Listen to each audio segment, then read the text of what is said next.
السلام علیکم تمام دیکھنے اور سننے والوں کا بہت شکریہ۔ قرآن سے سوال جواب، اس میں سوال نمبر 2 کا پارٹ 2 لے کر ہم حاضر ہوئے ہیں۔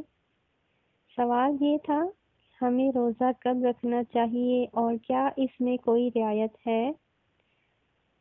اس کا حوالہ سورہ بقرہ آیت نمبر 184۔ روزوں کے دن گنتی کے چند روز ہیں، تو جو شخص تم میں سے بیمار ہو یا سفر میں ہو تو دوسرے دنوں میں روزوں کا شمار پورا کر لے، اور جو لوگ روزہ رکھنے کی طاقت رکھیں لیکن رکھیں نہیں، وہ روزے کے بدلے محتاج کو کھانا کھلا دیں، اور جو کوئی شوق سے نیکی کرے گا تو اس کے حق میں زیادہ اچھا ہے، اور اگر سمجھو تو روزہ رکھنا ہی تمہارے حق میں بہتر ہے۔